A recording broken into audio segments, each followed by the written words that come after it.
An balma lamɛnnikɛlaw aw salamu alaikum aw tulo bɛ radio Bamako 24 de kan na ka bɔ Mali kɔnɔna na minnu bɛ kan lamɛn jamana fan o fan jamana kɔnɔ ni jamana kɔ kan k'aw bɛɛ lajɛlen fo ni k'aw ko ɲuman dɔn. Aw sɔgɔlen b'aw ka radio Mali la Bamako 24 min bɛ n'a bɛ kunnafoni latɛmɛ aw bɛɛ lajɛlen tɔgɔ la diɲɛ ma don o don a balimakɛ n'aw denkɛ Abdulaye Kulibali fɛ k'a sɔrɔ ɲɛmaaba n'i y'a sɔrɔ bɛ tali ka jɛjɛ sari la ale bɛ ka baaraw bɛɛ lajɛlen jateminɛ k'aw fo ni k'aw ko ɲuman dɔn faso kɔnɔ ni faso kɔ kan. Dɔɛrɛ taw ma k'aw sigi ni k'aw ka kunnafoni ma kɔnɔ kunnafoni ni dalilu don tiɲɛ ni ala ye siran kan kunnafoni gɛrɛgɛrɛ anw sigilen filɛ kɛnɛ kan. O de kan ka bɛn bi kunnafoni lasɔngɔ tuma bi ye juma ye bi juma bɛnnen bɛ nazara san kalo fɔlɔ ye janvier kalo bi o tile 21 ka bɛn 2022 san ma farafin kalo min n'o ye laseli laban ye an ma ladɔnna k'a fɔ bi o tile 18 ye jate la san kalo 6nan no hijira san 1443 san dugawu de bɛ kɛ ala k'a ɲɛ k'a d'an ma bakuruba fɔlɔ bi kunnafoniw filɛ k'aw ladɔnna k'a fɔ arabadongo Mali finitigilakaw ye wulikajɔba kɛ Tɛnɛngu marabolo kɔnɔna na o ko kɛra cogo jumɛn kunnafoni ɲɛfɔli ko la an ka jamana kɔnɔna na bi min bɛ tali kɛ Jɛnɛ marabolo kɔnɔna na wulikajɔ kɛla jariwale tigilamaw fɛ ni ka taa ni misi caman ye o ko kɛra cogo jumɛn kunnafoni ɲɛfɔli ko la fo ka taa se Kangaba marabolo kɔnɔna na Narena cɛ marifatigi dɔ nana butigitigi dɔ bɔnɛ a ni na a ka bitigi kɔnɔna na o ko kɛra cogo jumɛn kunnafoni ɲɛfɔli ko la an ka jamana kɔnɔna na min ye sɔrɔsiw tɔgɔla donba min bɛ laɲɛnamaya an ka jamana kɔnɔ janvier kalo tile 20 kunungo o ɲɛnajɛ baaraw kɛra katikaw fɛ yen nɔ kan Sunjata kɔnɔna na o ko kɛra cogo jumɛn kunnafoni ɲɛfɔli ko la ninnu de bɛna kɛ kunnafoni la kumaba ye ka fara kunnafoni wɛrɛ kan ka lase a ma an denkɛ n'a balimakɛ fɛ Siriki Kulibali ala k'a ɲɛ ka d'a ma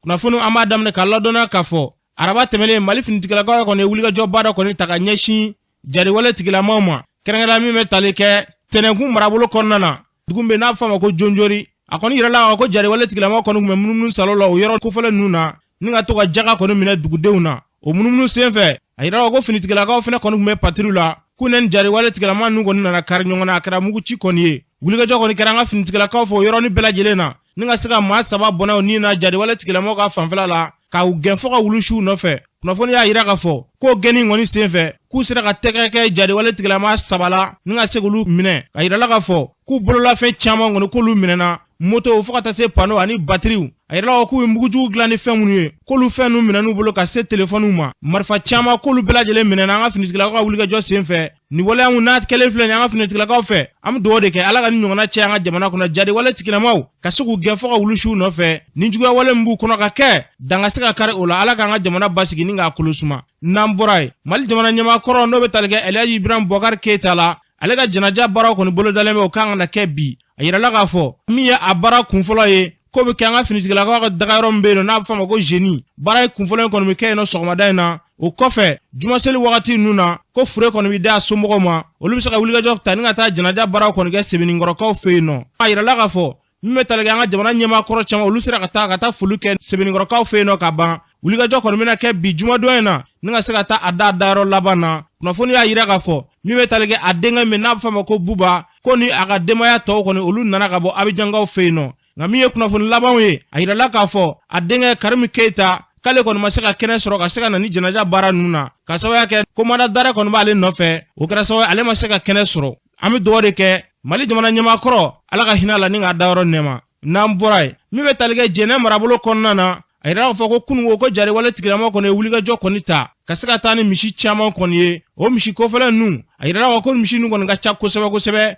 kunnafoni y'a yira k'a fɔ ko dugu kofɔlen bɛ yen nɔ n'a bɛ fɔ a ma ko Kunti wulikajɔ kɔni taara jariwale tigilamaw fɛ ni ka se ka taa ni misi ninnu ye k'u tun bɛ mobili dɔw la n'an b'a fɔ a ma pick-up ko pick-up 4 kɔni tun bɛ nin ma kofɔlen ninnu bolo donsolakaw kɔni ye wulikajɔ kɔni ta ni ka se k'u seko bɛɛ lajɛlen kɛ nka ɲɛ ma se ka sɔrɔ a ko la min kɔni kɛra misiw ye olu kɔni sera ka taa min bɛ tali kɛ Majama olu ka mɛri n'o bɛ tali kɛ Mama Kumare karamɔgɔ Abdulaye Kulibali ɲininkali k'ale la an k'u lamɛn. Ne yɛrɛ tɔgɔ ye Mama Kumare ne bɛ bɔ Jɛnɛ Sarikili la commune min n'u b'a fɔ ma Majama ne ye Majama commune maire principal ye. Mama a ka marabolo kɔnɔna na bi gɛlɛya jumɛn b'aw ka mara kɔnɔ bi? Gɛlɛya min b'anw ka mara kɔnɔ bi a tɛ se ka fɔ ka s'a dan na Abdulaye Kulibali k'a sababu kɛ mun ye dugu dɔ ni Jɛnɛ mara la ko Kunti kungokɔnɔmɔgɔw nana ka na sɛnɛkɛ misi bɛɛ lajɛlen cɛ ka taa n'a ye o kɛra kunun yɛrɛ de misi ninnu u taara n'a bɛɛ lajɛlen ye u nana misi cɛ minnu bɛ misi gɛn mobili 4 o de b'u nɔfɛ pick-up 4 bon pick-up bi maa min bolo ani maa min tɛgɛlankolon jɔlen don i bɛ se ka kɛlɛ k'a fɛ cogo di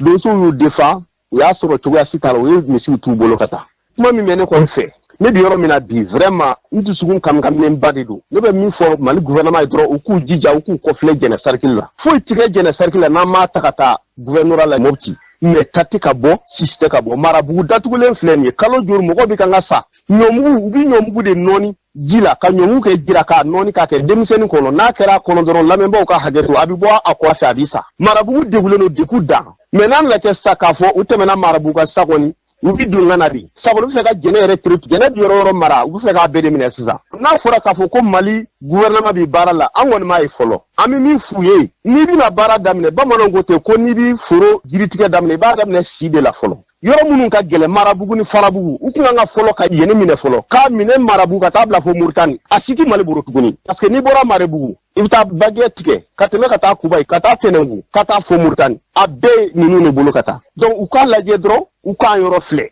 an mago b'o de la an ti faso in bila foyi ye an ti Mali gouvernement bila foyi ye an b'u nɔfɛ fo don min mais u k'u kɔ filan na parce que ne yɛrɛ kuma man di n tun tɛ fɛ ka kuma mais n y'a ye ni ma kuma man ɲi dɔw ko Marabugu yɛrɛ k'a labila la o kuma an y'olu yɛrɛ sojo ka e min ye maire o yɔrɔ la ye a ko bɛ cogo di a ma labila ni maa min y'a fɛ a ma labila ni Marabugu labilara u ti tɛmɛ Marabugu ka na kuntigi misi tiɲɛ a ma labila dɛ ne t'a dɔn mɔgɔ minnu bɛ nin kuma fɔ u b'a fɔ kun yɛrɛ jumɛn de kama dɛ o yɛrɛ de dabaliban k'a tɛ ne bila quoi u bɛ nin fɔ kun jumɛn kan Marabugu ma labila fɛn bɛ Marajugu bi a ka jugu kunun ye ne de ko ten donc ni gouvernement ma da la a bɛ se ka na lajɛ Mɔti gouverneur b'a kalama Mɔti maa si tɛ yen nɔ service la mɔgɔ min t'a kalama Marabugu cogoya kalama an minnu bɛ jɛnɛ yan an minnu bɛ yɔrɔ yɔrɔ an bɛɛ b'a kalama a bɛ cogo min na an ma labila dɛ Mali k'a jija gouvernement k'a jija a b'a la koyi mais a k'a jija a ka dɔ fara a seko kan sinon ni jamana in cira a ma ɲi dɛ u ɲɛ tana ye bagan in n'u y'a dɔrɔn u b'a minɛ ka taa de n'i y'i piripiri dɔrɔn u bɛ kisɛ ci la donc ça c'est pas bon donc Abdoulaye Coulibaly mais vraiment an bɛ e kɔni fo danti foli min na wallahi ne ye jɔyɔrɔ fa ni mɔgɔ kan ka fo e kan ka fo parce que Mali kɔnɔ yan bi maa min bɛ k'a kɔfilɛ sɛnɛkɛyɔrɔ maa min bɛ k'a kɔfilɛ maa tɔɲɔlenw na o ye e Abdoulaye ye i y'i kɔfilɛ an na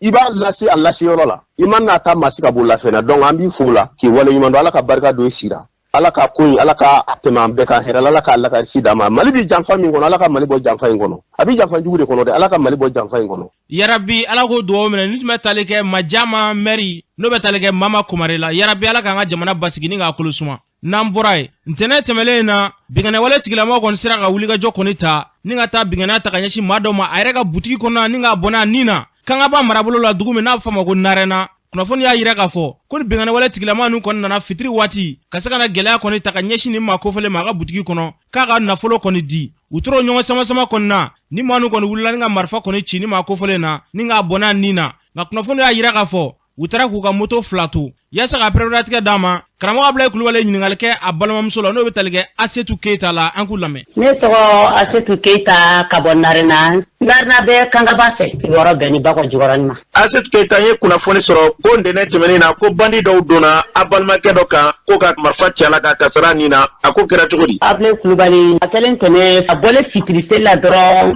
k'a bɛna safo seri k'a ka bitigi datugu a kɛlen ka sɔrɔ ni denmisɛnnin 2 ɲɔgɔnna bɛ bitigi kɔnɔ u wale sanni na dɔ fana wale Orange Money kɛ a ka bitigi kɔnɔ ni zo min bɛ don ɲɔgɔn fɛ n balimakɛ ko Ayisa ye mun de bandi nin ma ko ayi ko mɔgɔ min t'a da i ma sɔrɔ feerekɛla min t'a da i ma n'o banna an bɛna ɲɔgɔn ye cɛ ko a ko kala sa ko kalu ko wari di ko ka wari di cogo di cɛ ko ayi ko wolo ɲɔgɔn tɛ se k'an ka wari di o kɛlen ka sɔrɔ i ye dugu mɔgɔ bɛɛ ladon marifa la cɛ ko k'a ka wari tɛ di wari tun bɛ mana bile kɔnɔ a ye wari sama ni ɲɔgɔn cɛ ko k'ale ka wari tɛ di a ye to la sa cɛ ko k'a bɛ ni biri sisan ka marifa ta ka bitigi kɔnɔ dɔrɔn a ye gɔn k'a kunkolo la a y'a kunmunumunu kɔ a y'a tiri kɛlɛ ka sɔrɔ i ye dugu mɔgɔ bɛɛ ladon marifa la fɔlɔ depuis n ka kolɔn fo bi marifa ka ci an ka dugu la premier fois le donc mɔgɔ siran o kɛlen sa ye ka baara kɛ cɛ la an ka cɛ dɔ de bɛ yen sisan o y'i to sanfɛ sa ka kunbaya kelen ka i la o ye dɔ sɔrɔ wa ma dɔ sɔrɔ kɔni a ye taali ka moto 2 to i kɔni ye cɛ pɛrɛdi a ni la balimakɛ bitigitigi ye kalu le an ka quartier tɔgɔ ko Kanjakura a kɛlen dugumɔgɔ ma sunɔgɔ dɛ cɛ fara muso kan hali sa fɔlɔ sunɔgɔ t'an fɛ yen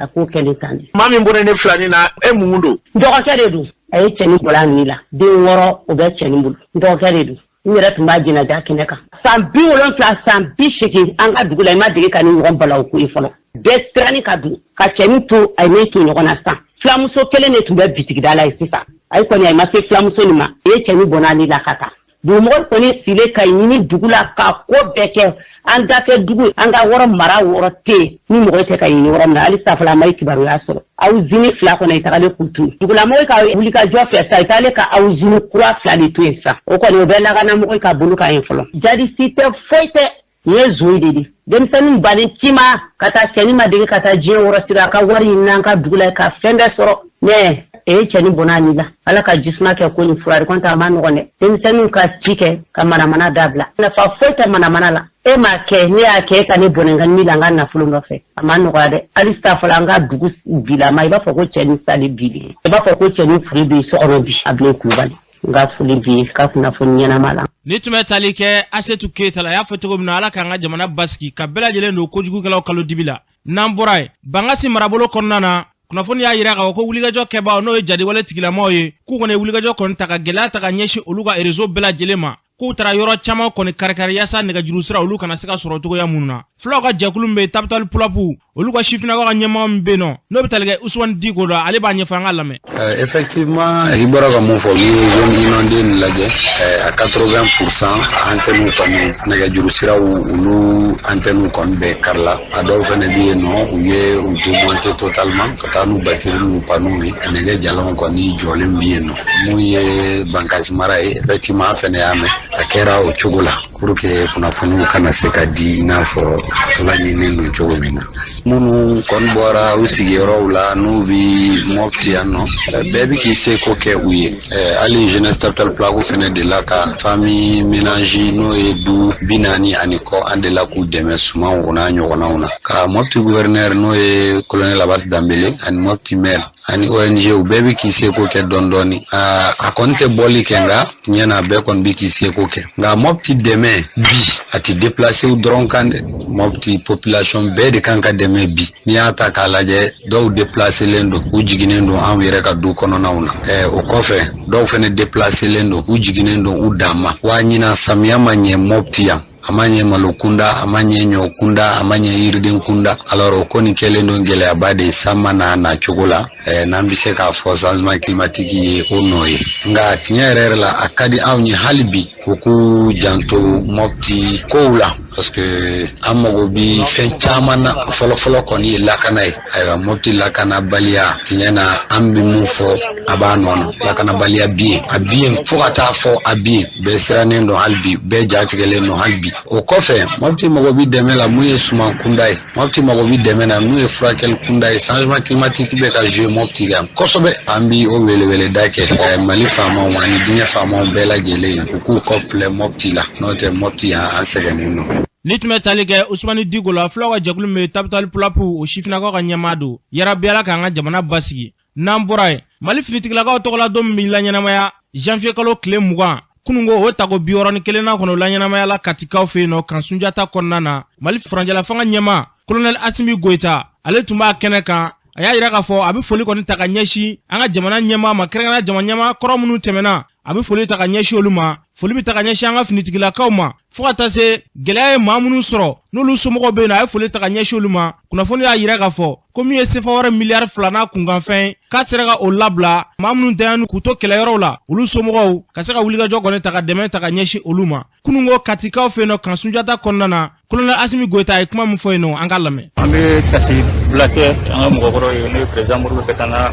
musomɔgɔw ye olu mun y'a sababu y'a to an ka armée sigira sen kan o tasibila kulu ye ani ka tasibila kɛ sɔrɔsi minnu ani sewuli minnu ɲɛ tora bi tigɛ ka di kɛlɛ in ma ani an teriw minnu na an dɛmɛ ni kɛlɛ fana n'u ka mɔgɔ fana tora la ka tasibila k'u bɛɛ ma ani ka tasibila kɛ ka ala deli minnu joginna kɛlɛ in hokumu kɔnɔna la ka kɛnɛya d'u ma ka nɔgɔya k'u ye ka foli bila Mali sɔrɔsi bɛɛ ye dɛmɛtigi bɛɛ ye ani an terilaka minnu n'an dɛmɛ kɛlɛ in na mun b'a to kɛlɛ taabolo a falen na sisan bɛɛ ɲɛ la o sɔrɔla jamanadenw ka cɛsiri fɛ sɔrɔsiw ka cɛsiri fɛ dugu minnu ni o duguladenw y'u ka dugu bila gɛlɛya kosɔn armée bɛna to o dugu kɔnɔ ni bɛn ni lakanali ye mun b'a to o duguladenw bɛ sigi u ka dugu kɔnɔ o de b'a to an bɛ se ka élection organiser basigi kɔnɔna bɛn kɔnɔna mun b'a to ni président kura sigira mankan tɛna k'a ye kɛlɛ tɛna k'a la hali bi ka foli bila maliyɛn bɛɛ ma an filɛ yɔrɔ min na bi bi in na maliyɛnw man ka fɔ ɲɔgɔn kɔ maliyɛnw man ka kɛ bilen parce que gɛlɛya bɛ jamana kan a b'a ɲini maliyɛn den bɛɛ lajɛlen fɛ bɛɛ ka fara ɲɔgɔn kan bɛɛ ka hakili kɛ kelen bɛɛ k'i dusukun kɛ mun b'a to an bɛ se ka jamana bɔ dingɛ in kɔnɔ parce que jamana fila t'an bolo jamana kelen de b'an bolo albi ka foli bila malen be ma munu be mali jamana kono munu be mali jamana ko kan u ka cesiri la ka fo bega fa nyonga anga armée deme mun ba to anga armée soro armée ba to gelama na tugu malion te nimisa u ka war bolina u te nimisa u ka armée la alibi ka befu ka inala fala sanra irana yarabi ala ka sawara irana ala ka jamana basigi ni nga kulusuma ni tuma talige mali franjala fanga nyama kulone Asimi Goita la kene kayno malde no bu aklina di ankulame jamana don bebu ko ni ay anstran bi c'est que an dalembu la anga sorasu be baramuna bi baranyumando ba ta fe dro ba tanaye wala sa jamana inga seki resoro malen den be ka seka wuli ka joke malen den be ka seka daga jamana deuna aga daga jamana nyamgo la ka foko ube baramuna baranyumando anga akina ke kelen dro malibe joni ala sonama inshallah bi 20 janvier jarane ka nyasi tentukula koma surtout kokura munu wulle no sa a jarane Asimi Goita tiere la ame do de ke ala ka ko nyabolo ala kana ke mogota ala ka yere tay akina mi me ne ka ga nyasi tinatala mo oye ku fode ku wale nyumando chana uni folika ka uni wale nyumando ka depuis ube janfa kono uma bla foka na se bima chana an koni anta e folide ambu foko so ba me do ku ye alaka wasadu mahalbi jukuka alaka sedu majukuka kunungo katika ofeno o kenekele kanano mi metalege yenkoro ye samakila ale fena tumeno ale kuma mfo ofle bi an niso jalembe kati an zukun sawalembe sabula an nana ka an ka cɛbɔw ani musobɔw olu ka san 61 Modibo Keita ye Mali ka cɛbɔw sigi sen kan san mun na an nana ka na o fɛti de kɛ mais nin fɛti kɛnɛ kan tiɲɛ yɛrɛ la anw dusukun fonina an nisɔndiyara an ka armée kɔrɔ cɛbɔ ni musobɔw mun bɛ si ɲɛna mun b'u ni di walasa anw ka se ka lakana anw jigi sigira bi sabula an ye min mɛn o b'a yira k'a fɔ Mali jigi fɔlɔ ye jɔn ye an ka lakanako la o y'an ka sɔrɔsiyaw ye o y'an ka cɛbɔ ani an ka musobɔw ye ɲɛmɔgɔw ye mun yira n'a sɔrɔsi ɲɛmɔgɔw ko labɛnw sabatira ko kɛlɛkɛminɛnw k'o carilen bɛ an ka kɛlɛkɛdenw k'u labɛnna ko juguw k'olu de bɛ yɛrɛyɛrɛ bi ko siran ye bolo kura ta ko malidenw kana siran tugun ko bɛɛ k'i da ka sunɔgɔ i siyɔrɔ la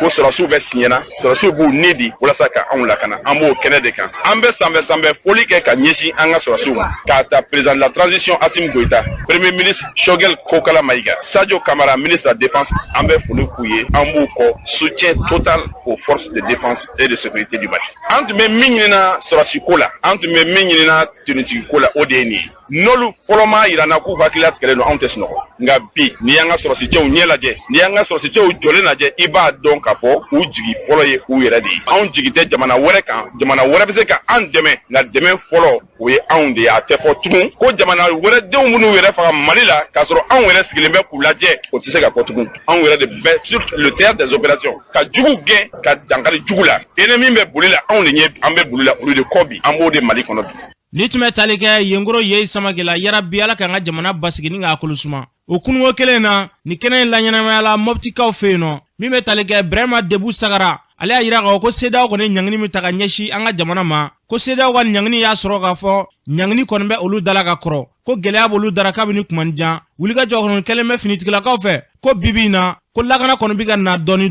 ko seda wulla ka bi nyangi taga nyeshi anga jamana ma kale kono man nafa fo yeni wuli ka jona anga Brema Sagara lame hasidiya tan kono juguya tan kono foyi tan kono be an yɛrɛ ka kɛ an yɛrɛ an b'u de ɲinina n'an y'o sɔrɔ kɛlɛ t'an ni armée cɛ kɛlɛ t'an ni gouvernement cɛ kɛlɛ t'an ni bozow cɛ kɛlɛ t'an ni mɔgɔ si cɛ an bɛ min ɲini armée fɛ u ka na anw sécuriser mais c'est à dire que sanction min bɛ yen anw fɛ o tɛ sanction yɛrɛ ye o an yɛrɛ bɛ sanction na a mɛnna e yɛrɛ y'a ye an ka ɲɔ jenina an ka baganw taara an ka juru jenina an ka mɔgɔw fagara sanction bɛ se ka tɛmɛ an kan wa Côte d'Ivoire a bɛ an kɔrɔ yan Burkina an kɔrɔ yan Niger Douala fan fɛ mɔgɔ ninnu bɛ bɔ yen kan u bɛna an fa n'a y'a sɔrɔ u delila ka fɔ siɲɛ kelen anw dɔgɔnɔw bɛ ka sa fulaw bɛ ka sa marakaw bɛ ka sa bamananw bɛ ka sa an ka muso bolila a caman sara cɛw sara muso dɔrɔn de bɛ yen a kɛra cogo di o ma kan k'a fɔ wa an tɛ Afiriki kɔnɔ wa an yɛrɛ tɛ diɲɛ kɔnɔ wa u bɛ kan k'a fɔ n'o tɛ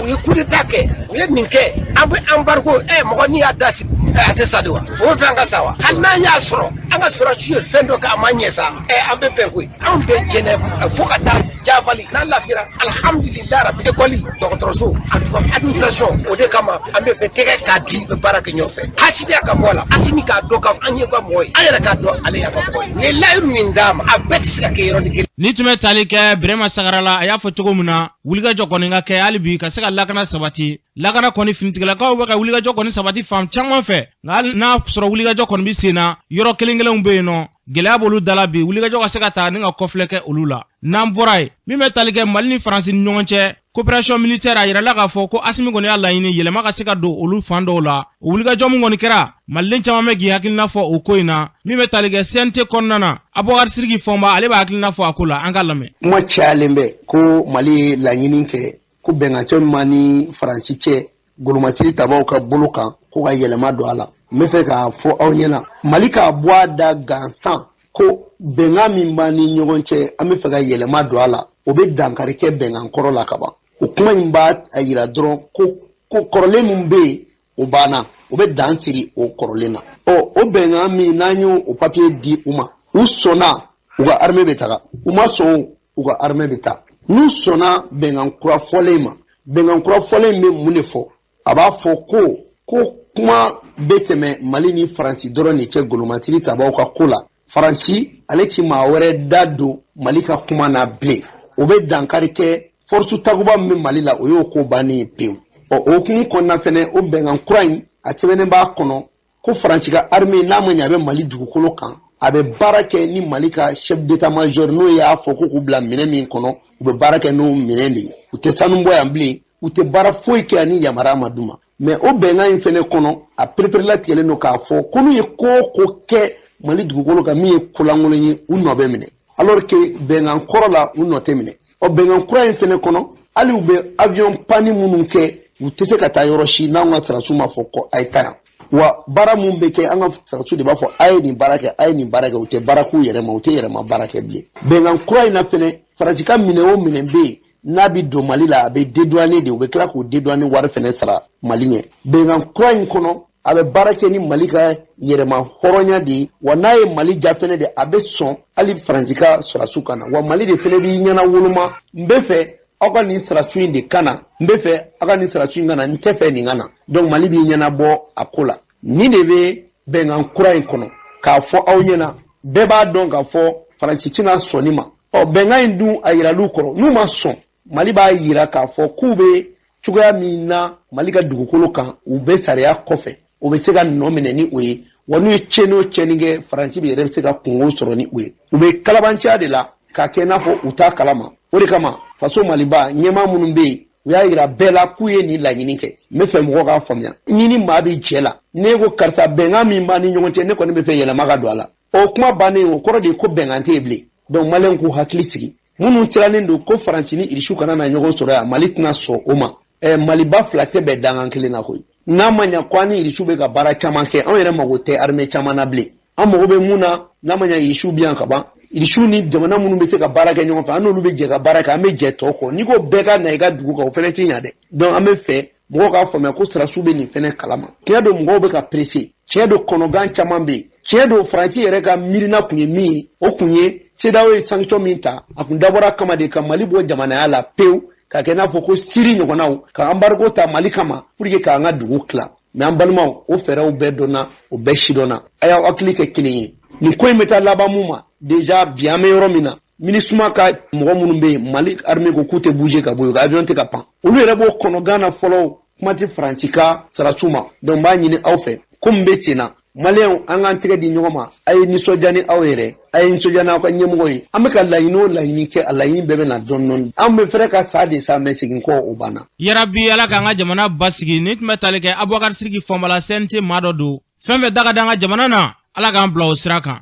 n'an bɔra yen jɛkulu dɔ farala ɲɔgɔn kan kununko ni ka se ka lajɛrɛba dɔ kɔni kɛ mouvement panafricain u y'a yira k'a fɔ k'olu ka laɲini kɔni tɛ dɔwɛrɛ dɛ an ka nafolo ko yɛlɛma ka se ka don o la k'an ka se k'an yɛrɛ ka wari dun k'an ka bɔ franc CFA la min bɛ tali kɛ Mamadu Lamini Jakite ale b'a ɲɛfɔ an ka lamɛn. Ne tɔgɔ ye Mamadu Lamini Jakite mouvement panafricain des réserves du franc CFA ni y'an faralen ɲɔgɔn kan a dabɔkun de mun kɔsɔn an ka welewelemada kɛ maliyɛnw ani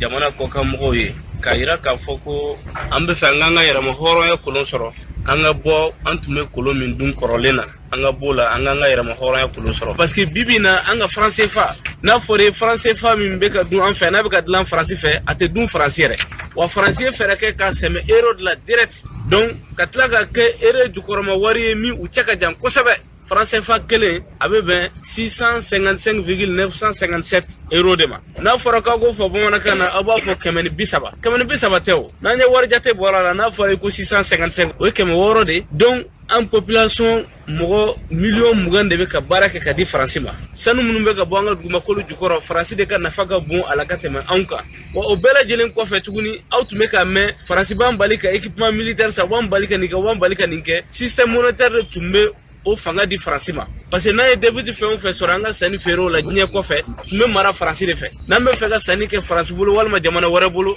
donc diyagoya f'an ka tɛmɛ ni faransi ye n'u tɛ fɛ k'an ka kɛlɛkɛminɛn sɔrɔ u b'a déblocage bali kuma dɔ n'u sɔnna ka débloquer u t'u sen don minɛn ninnu nani la donc alhamdulilayi rabil alamina sariya sɛbɛn minnu b'an lié a la o sariya sɛbɛn b'a fɔ ni a sariya sɛbɛn min na an y'a ye k'a fɔ a t'an arranger an bɛ se ka ignorer donc franc CFA t'an arranger vraiment an bɛ fɛ ka ignorer o la bi an ka bɛ wele bila an ka faamaw ma an ye occasion de sɔrɔ an man kan ka nin occasion rater an b'an ka monnaie nationale de fɛ ko jeunesse panafricaine côté ko fɛn o fɛn ko Mali ka k'a yɛrɛ ma hɔrɔn ye k'a bɛɛ lajɛlen ka laɲini ye an b'an ka yɛrɛ ma hɔrɔnya kolon de fɛ an ka bɔ faransi ka fɛn bɛɛ la foyi tɛ faransi bolo bi min tɛ sɔrɔ diɲɛ jamana wɛrɛ bolo ala m'o latigɛ u ye fɛn o fɛn bɛ faransi bolo o t'a kɛlɛkɛminɛ ye o t'a mobili ye o t'a fɛn wɛrɛ ye a bɛɛ bɛ sɔrɔ jamana wɛrɛ bolo donc yɛrɛma hɔrɔnya in de ɲinili ko de don ala k'a latigɛ yarabi ala k'a latigɛ ni tun bɛ tali kɛ jeunesse panafricaine maa dɔ la Mamadou Lamine Jakite kɛnɛ kan yen nɔ min bɛ tali kɛ Sena Mali ɲɛma n'o ye sugubulon ɲɛma ye Abdoulaye Cissé ale tun b'a kɛnɛ kan a ye kuma min fɔ yen nɔ o filɛ. Ne tɔgɔ ye Abdoulaye Cissé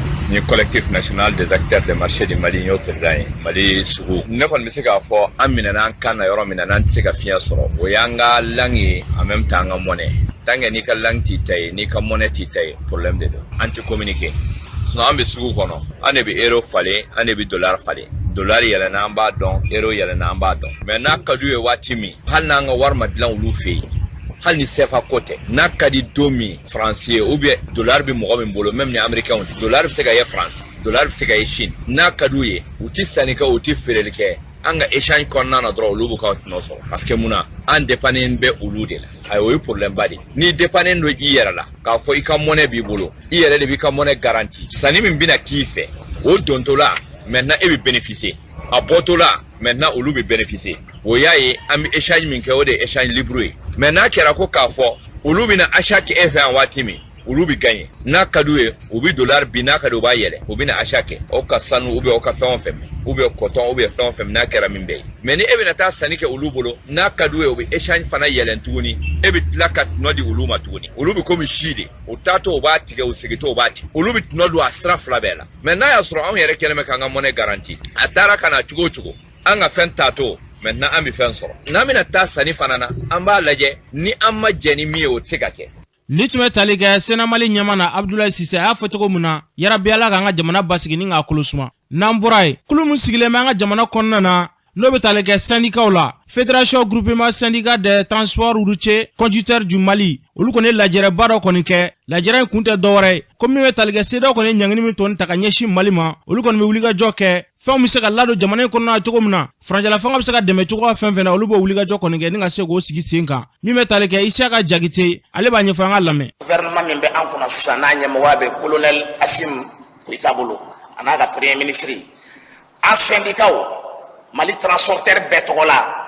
ka fara ɲɔgɔn kan k'a jira k'a fɔ CEDEAO ka sanction in an bɛ an jɔ an jɔyɔrɔ la an bɛ sanction in latɛmɛ ka taa sɔrɔ degun tɛ se maliyɛn si ma donni ka kan ka bɔ jamana fan o fan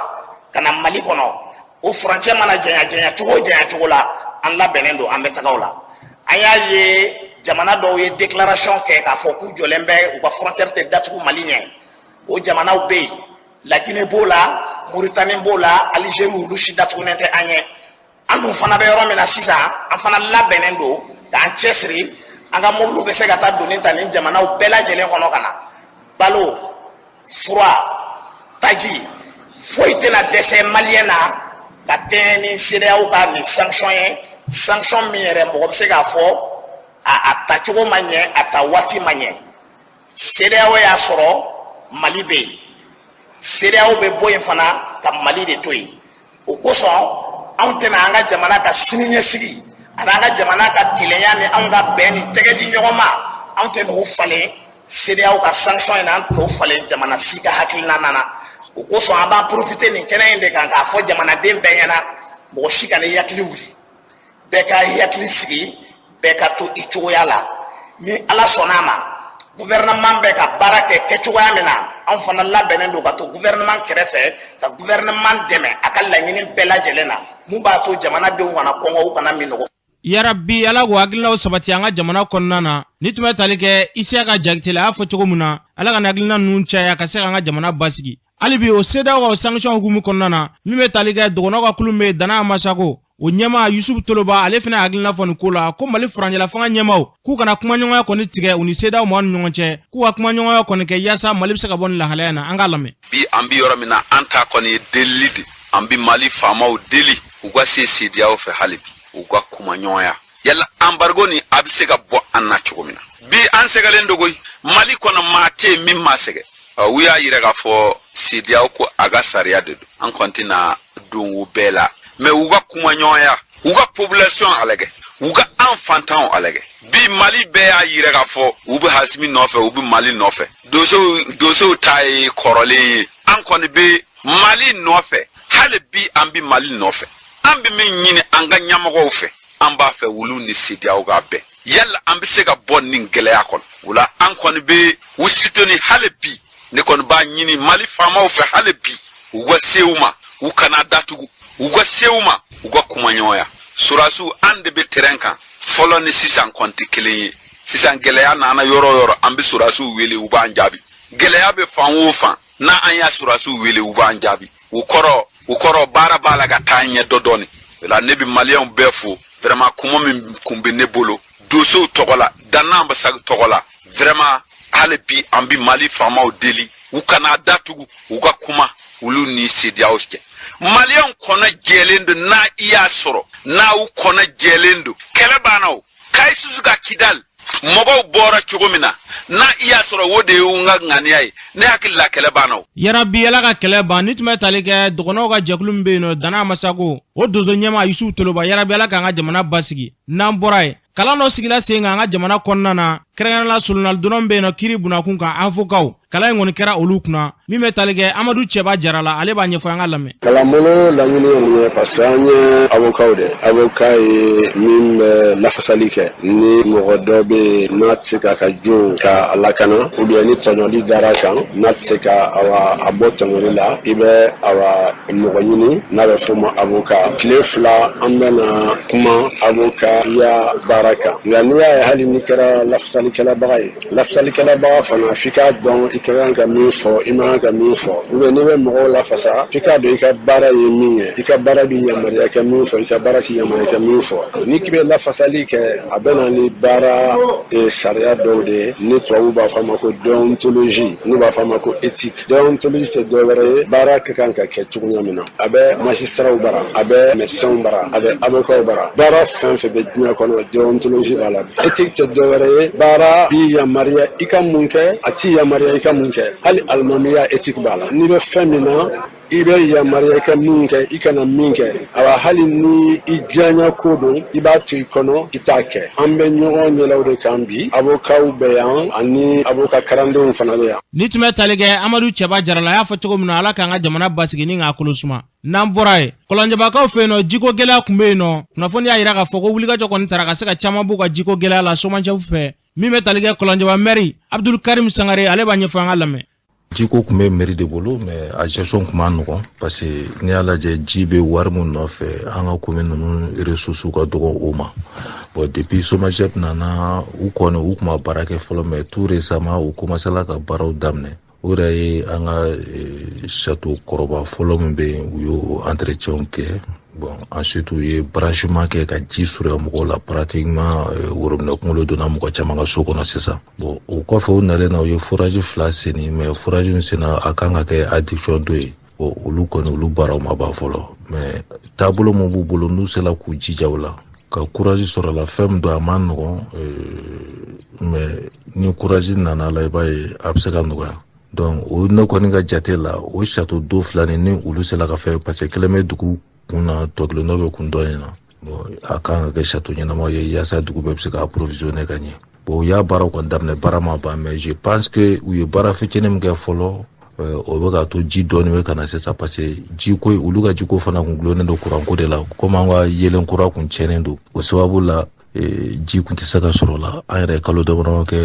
an ka worobinɛ ninnu si tɛ ji bɔ la parce que dugu bonyala ka taa se yɔrɔ min na fo ji fana ka boli mɔgɔw nɔfɛ o cogoya la yaasa bɛɛ mago bɛ se ka ɲɛ jiko la an kɔni an b'o niveau de la fɔlɔ. Voilà, o bɛ ka baara ɲuman sosiyo minnu kɛ a baara ninnu bɛ ka tɛmɛ sur demande de la population n y'a f'i ɲɛna cogo min na u tun bɛ ka kɛ promo de la c'était 20 000 francs par demande donc i bɛ na n'i ka terrain papier ye i bɛ na ni terrain papier ye donc ka autorisation ta mairie la bon autorisation tali ça dépend de la délibération du conseil communal ni conseil communal a délibéré ka dan yɔrɔ mun na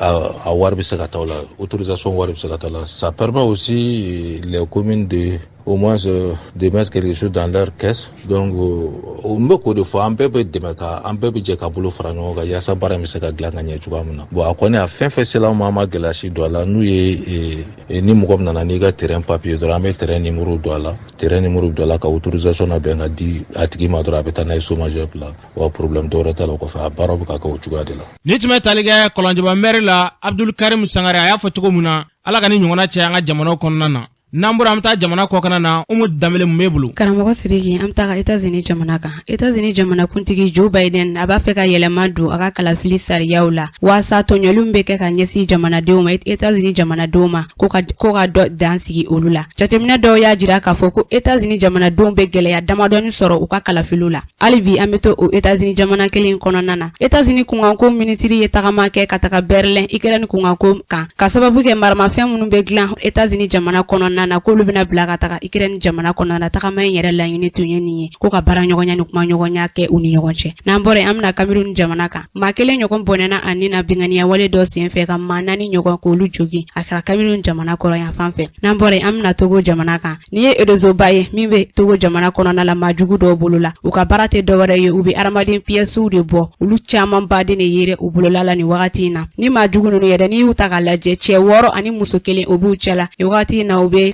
Togo jamana ka gendarmelakaw ka bolo kan an karamɔgɔ Sidiki an tɛ min sɔrɔ ni kulde. Umu Danbele y'a fɔ cogo min na yarabi Ala k'an bɛɛ lajɛlen don maajugu kalotigi la